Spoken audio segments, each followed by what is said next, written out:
have just moved for a bit of a change of scenery, and I'm standing on, this is going to be the winners platform where all the team pictures are being taken, but also where the winners are going to pick up their trophies, which I will show you in a moment as well, because they're actually pretty awesome. But I'm joined now by the lovely guys from Hungary.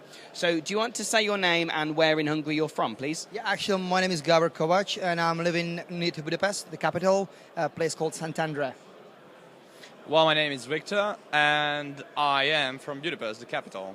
Nice. I've never been, but it is one place that I really, really want to go to as well.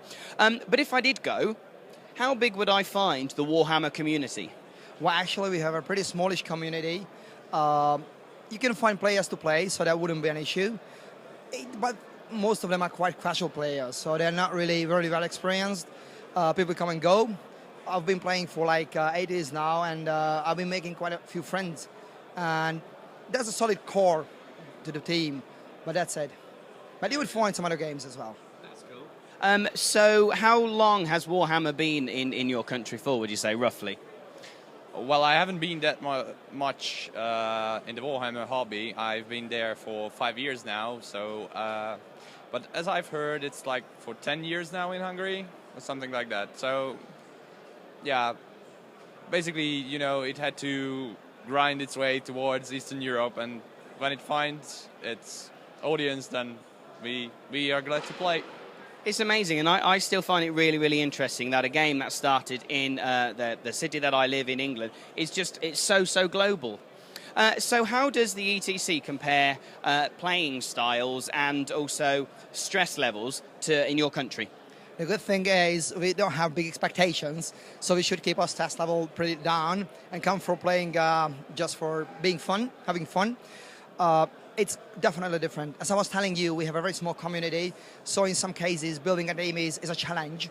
We have to call in people. You don't want to come. You know the rules. You have the money to spend. You even have figures. You're in the team.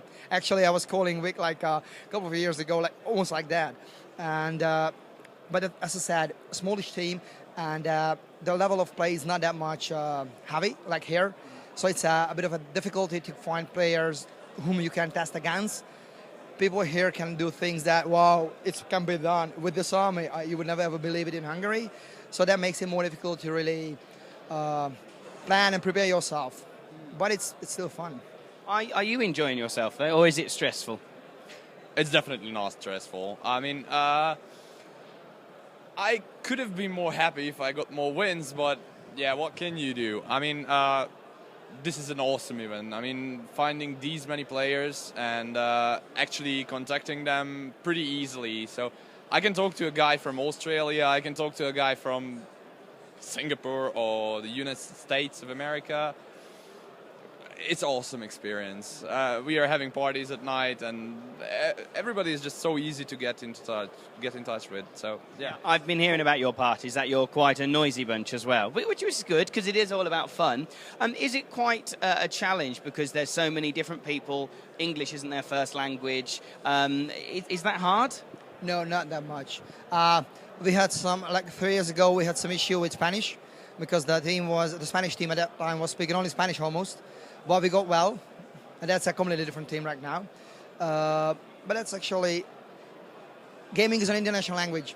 So all you have to think is charge, flee, hold. Yeah, I'm using this ball. Okay, and that's it. So, and you have to have the dice, of course.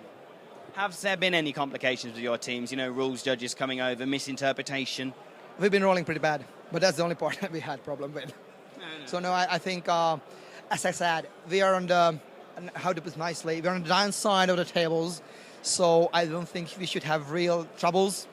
Of course, there are always some people who are more difficult to get on with, but so far I think we were lucky. We never faced that issue, and even if it's a ruling went against us, we said, okay, it's not a big deal, no critical situation. So very nice and cozy so far. Cool. How are you finding your games at the moment? Good, bad? They were all pretty good.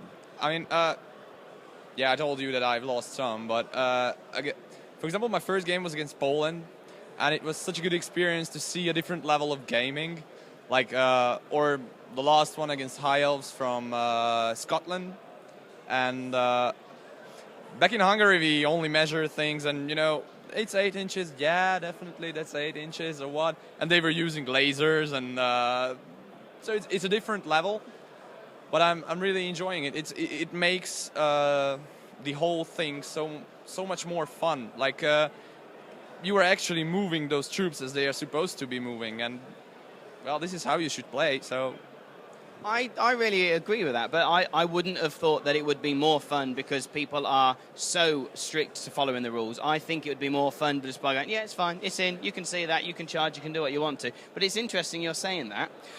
So you're... It is still a competition, so you need to play by the rules. Yes. And also the funny part is what I really enjoyed is like when you have a really bad die rolling stream, players tend to give you a beer or something just to calm down, have fun. Okay, we go out to have a cigarette or something, and okay, just be cool, play nice. And we are here definitely to have fun, but it's a competition as well. Of course. So being competitive is obviously very, very important, but you need to make sure that you've done your preparation and you have the right lists. Did you do preparation? Have you got the right lists? Actually, we did preparation, and I don't think we have the right list. The thing is, coming back again to what we were talking about, having a small community. So usually when we prepare and think of the list, we are using what we've been seeing so far. So last EDC, a couple of changes and done, but things are evolving.